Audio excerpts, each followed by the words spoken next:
자, 오늘 우리가 볼 말씀은 사무엘하 11장 25절부터 27절 끝절까지입니다. 사무엘하 11장 25절부터 27절 말씀 읽겠습니다. 다윗이 전령에게 이르되 너는 요압에게 이같이 말하기를 이 일로 걱정하지 말라. 칼은 이 사람이나 저 사람이나 삼키느니라. 그 성을 향하여 더욱 힘써 싸워 함락시키라 하여 너는 그를 담대하게 하라 하니라. 우리아의 아내는 그 남편 우리아가 죽었음을 듣고 그의 남편을 위하여 소리내어 우니라. 그 장례를 마침에 다윗이 사람을 보내 그를 왕궁으로 데려오니 그는 그의 아내가 되어 그에게 아들을 낳으니라. 다윗이 행한 그 일이 여호와 보시기에 악하였더라. 자, 다윗의 악한 이 일에 대한 이야기의 마무리는 하나님의 심판으로 지어지게 될 것입니다. 11장의 마무리는 여호와 보시기에 악하였더라. 이렇게 끝납니다. 하나님은 다 보고 계셨다는 것이죠. 우리는 인생을 살면서 정말로 두려움과 떨림을 가지고 살아야 합니다. 우리가 세상을 살면서 얼마나 악한 일을 많이 저지르고 살았는지 본인은 상상도 못할 것입니다. 그러나 하나님 앞에 서면 그게 다 나타나는데 다 보여주신다는 것이죠. 그때 울며 통곡하며 이를 갈아도 소용이 없습니다. 그러니 그 전에 빨리 회개해야 할 줄로 믿습니다. 먼저 25절 다시 보겠습니다. 다윗이 전령에게 이르되 너는 요압에게 이같이 말하기를 이 일로 걱정하지 말라. 군인들이 죽었다고 걱정하지 말라는 것이죠. 정상적인 상황이라면 지금 걱정하지 않을 때가 아니죠. 군인들이 많이 죽고 그 용맹한 군인 요나단이 아니라 우리아가 죽었잖아요. 이런 용감하고 중요한 인물의 손실이라는 것은 다윗 군대에게 어마어마한 타격을 주는 것이죠. 중요한 지금 전 나라의 운명을 앞두고 있는 전쟁을 앞두고 있으면서 다윗에게는 물론 요압에게도 매우 고통스러운 일이었겠죠. 그러나 사실은 그것 때문에 우리아가 죽은 게 아니잖아요. 우리아를 죽이기 위해서 다윗과 요압이 함께 싸운 셈이 되었죠. 그러니까 오히려 다윗은 지금 요압의 행동을 기뻐하고 감사하게 여기고 우리아가 죽었다는 얘기를 듣고 가슴을 쓸어내리고 있었을 것이다 하는 것이죠. 그런데 이 성경을 자세히 보면 27절에서 다윗이 저지른 일에 대한 여호와의 하나님의 평가를 똑같은 표현으로 들었어요. 바로 그 일이라 그랬어요. 그 일. 즉 다윗이 행한 그 일이 여호와 보시기에 악하였다. 다윗은 공범이라고 할 수 있는 요압에게 그 일을 걱정하지 말고 앞으로 전쟁에 힘쓰라고 격려해서 모든 것을 덮으려고 했지만 하나님 앞에서 감추거나 덮을 수 있는 일은 아무것도 없다는 사실을 여기서 확인하게 되는 것이죠. 아무것도 없다. 칼은 이 사람이나 저 사람이나 삼키느니라. 그렇겠죠. 전쟁에서 누가 죽는 것을 어떻게 억지로 어떻게 막거나 할 수가 있겠습니까? 누가 죽을지 모른다는 것이죠. 근데 이렇게 말했다는 것은 이건 무슨 표현이에요? 자기 부하들이, 그 용맹한 부하들이 죽은 것에 대해서 다윗의 반응은 너무 냉담하다. 이전에 보였던, 평상시에 보여주던 그의 부하들을 아끼는 마음, 자애로운 모습, 그런 안타까워하는 그런 것과는 완전히 대조적이다. 왜? 자기가 죽기를 원하는 사람이 죽었기 때문에 우리아의 전사 소식을 듣고도 쾌재를 부르는 거죠. 그것을 감추기 위해서 속으로는 그렇지만 태연한 척하고 있는 그런 악한 모습이죠. 그 오히려 더욱 힘써 싸우라 그랬어요. 요압이 우리아를 잃고 낙심하고 그래서 강하게 포위 공격을 수행하는 대신 지나치게 조심해서 전쟁이 지연되는 것을 지금 오히려 염려하고 있는 거죠. 그래서 이 요압을 격려하고 요압이 수행하는 위험한 전장의 일들을 다윗이 지지하고 있다는 것을 인식시키기 위해서 이같이 말하는 거죠. 이 모든 행위가 지금 말 이런 것들이 우리아의 죽음과 관련된 다윗의 책임, 그 죄를 덮기 위한 그런 다 가짜 행위들. 여러분, 우리가 지금 계속 이 얘기를 하잖아요.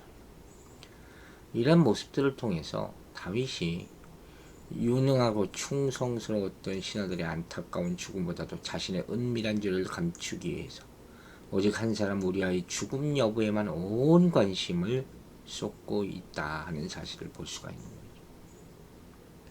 그러니까 다윗은 한 번의 실수로 말미암아 올바른 사고력과 판단력을 완전히 잃어버렸으면 물론 10년 동안 완전히 메말라 있는 그런 상태에 빠지게 된 것으로 보이는 거예요. 참 인간의 죄라는 것이 정말 이런 표현을 해도 될지 모르겠지만 끔찍한 것 같아요. 너무 악한. 그러자 26절 보세요. 우리 아내의 반응. 그 남편 우리아가 죽었음을 듣고 그의 남편을 위하여 소리내어 우니라. 저는 참 이 여자에 대해서도 참 안타깝고 불쌍해요. 이 여인의 죄는 어떻게 할 겁니까? 근데 이 성경을 자세히 보면 이 표현을 보세요. 우리아의 아내, 끝까지 우리아의 아내라고 합니다. 바세바라는 이름을 사용하지 않았다는 거예요. 몇 가지 이유가 있겠죠. 한 가지는 바세바가 우리아의 아내였음에도 불구하고 다윗과 부정한 관계를 나누었음을 다시 한번 강조하는 거죠. 거기서 벗어날 수 없다.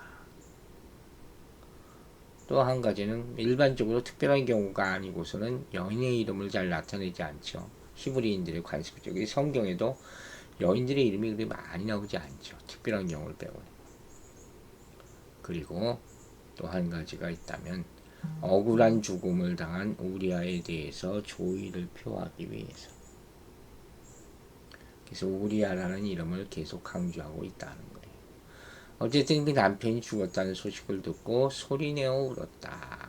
죽은 자를 위해서 가슴을 치며 우는 그런 모습이죠.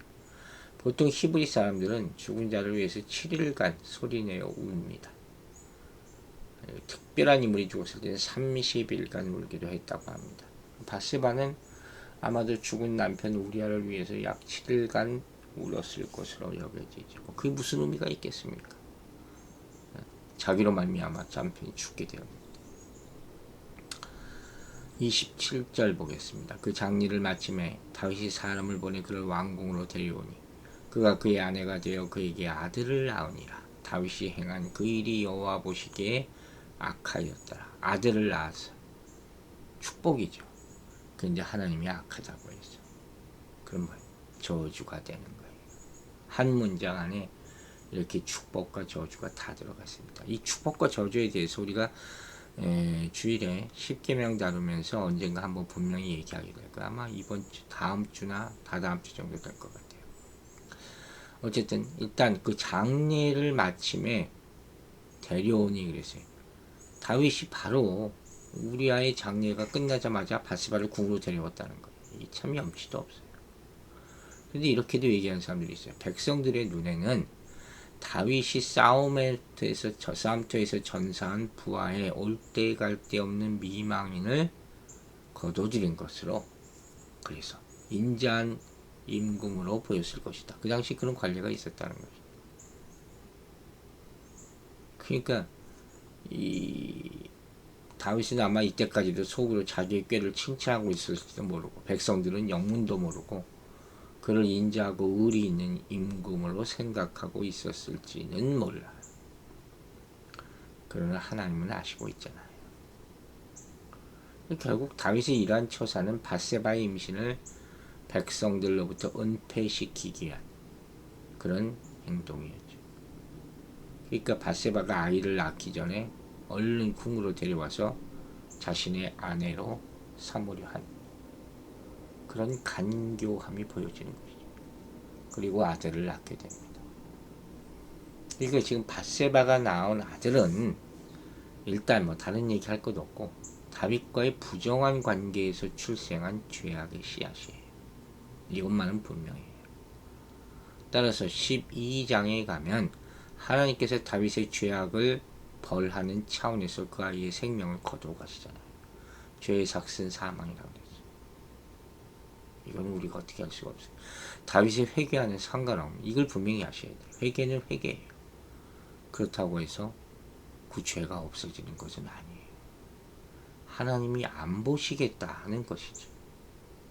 그 죄는 사라지는 것이 아니에요. 한편 이 아이 외에도 밧세바의 이후에 다윗에게서 4명의 아들을 더 낳습니다. 시므아, 소밧, 나단, 그리고 솔로몬이죠. 어쨌든 이렇게 신속하게 상황이 전개되는 것을 볼 수가 있어요. 이 우리아가 죽은 후에. 이런 모습들은 간음과 살인의 죄를 범한 후에 어느 정도 시간이 흘렀는데도 다윗이 자신의 범죄에 대해서 전혀 죄책감을 느끼지 못하고 자신의 죄를 자각하지도 못했다는 것을 보여주는 것이죠. 물론 왕의 입장에선 그런 행동이 내가 왕인데 큰 문제가 되지 않는다고 그렇게 항변할 수 있는지 모르겠지만 하나님 보시기에는 절대로 그렇지 않은 거죠. 그래서 마지막에 얘기합니다. 여호와 보시기에 악하였더라. 오늘의 타이틀이에요. 악하였더라 하는 말은 먼저 히브리어 원어로는 라라는 단어가 씁니다. 몇 가지 뜻이 있어요. 하나는 육체적 고통이나 정신적 고통이 되는 불의한 행동을 말하는 거예요. 이게 주가 되겠죠. 또 한 가지는 하나님의 뜻을 거스리는 부도덕한 행동. 죄된 인간이 많이 저지르는 일이죠. 그리고 세 번째로 그것이 죄인 줄 알지 못하고 행하는 습관적인 행동. 이 세 가지가 사실은 다 들어가는 거예요. 그래서 이 말은 악하였다 하는 말은 반드시 보응이 뒤따르는 극악한 죄악을 의미하고 있다. 두려운 말씀이죠. 그래서 이 하나님의 책망은 12장에서 우리가 12장을 보겠지만 나중에 다윗을 향한 나단 예언자의 책망이 잘 드러나죠. 12장 9절에서 이렇게 말해요. 어찌하여 내가 여호와의 말씀을 없이 여기고 나보고 악을 행하였느냐. 내가 칼로 햇사람 우리아를 치되 암몬 자손의 칼로 죽이고 그의 아내를 빼앗아 네 아내로 삼았도다. 정확하게 얘기하군요. 정확하게 알고 있고 참 그래서 무서운 거예요. 여러분. 아무튼 이렇게 다윗의 이 행동들, 즉 본장 전체에 걸쳐 다윗의 계획하고 실행했던 모든 행동이 악하다고 결론 지어진 것은 하나님의 사람이라고 불리었던 다윗도 정욕에 사로잡혔을 때 결국 하나님 앞에서 악인으로 전락할 수밖에 없다는 것을 우리에게 교훈해 주는 거죠. 다윗의 인생에 이로써 큰 변화가 생깁니다. 그는 사울에게 쫓겨 도망다니면서도 주의 기름 부은 자에게 손을 들기를 거절했던 사람이었어. 더 이상 그 다윗이 아니에요. 지금은. 죄라는 것은 다윗의 간임하는 것을 시작해서 속임수와 살인을 저지르도록 양심을 썩게 만들고 이제 그는 하나님의 책망을 받지 않고 불법으로 생긴 이익까지 얻기를 기대하고 있는 거예요. 그러나 하나님은 모든 것을 보고 계셨다는 거예요. 여러분, 이게 사단이에요. 사단은 사람들에게 자꾸 유혹하는 거야. 죄를 져도 괜찮아. 잠깐이야. 네가 돈도 벌 수 있고 행복해질 수도 있어. 큰 보상을 줄 수 있어. 이렇게 믿도록 하는 거야. 그러면서 불법의 무서운 결과를 감추려고 하는 거죠. 이렇게 사단은 하와를 속이고, 그래서 모든 시대를 통해서 하나님의 사람들을 유혹해온 거예요. 그러나 이런 사람들의 죄의 결과는 번영과 행복을 증가시키지 못하죠. 오히려 슬픔과 비회와 죽음뿐임을 보게 하는 것이죠. 이제 하나님의 사랑의 손길은 다윗에서 걷어지고 죄의 쓴 열매를 맛보게 될 것이에요. 그는 참 행복으로 가는 길은 불순종 가운데서는 찾을 수 없음을 깨닫게 될 것입니다.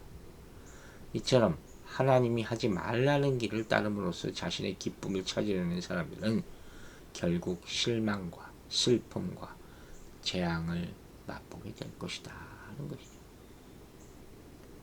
따라서 오늘날 우리 성도들도 이를 경고 삼아야 돼요.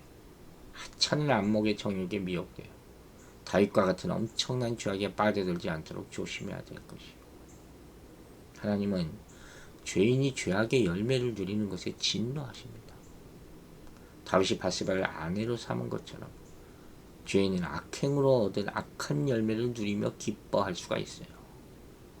그리고 자신이 그렇게 행동한 데에는 타당한 이유가 있다고 항상 변명하고 주장합니다. 그러나 불의의 소득이라는 것은 하나님이 가증하게 여기신다 했어요. 때가 이르면 한순간에 다 풀어버리십니다. 이처럼 성도는 불의의 삭슬을 누리는 것이 하나님의 진노를 불러일으킨다는 것을 알아야 돼요. 악인의 소득, 이건 죄에 이르는 거예요. 악한 소득을 누리는 것은 그것 자체가 악할 뿐만 아니라 점점 더 큰 죄악에 이르게 만든다 하는 것입니다. 우리 자신부터 돌아봅시다. 부정한 방법으로 취한 더러운 이득과 불의의 소득을 기뻐하고 그걸로 안정을 꾀하려고 하고 있지는 않은가. 그것으로 교만해지고 인생의 쾌락을 즐기고 있지는 않은가. 불의한 소득은 불의한 삶을 윤택하게 만들 수는 있을지도 몰라요. 이것은 그러나 하나님의 진노를 결국 불붙게 하는 일이 되는 것입니다.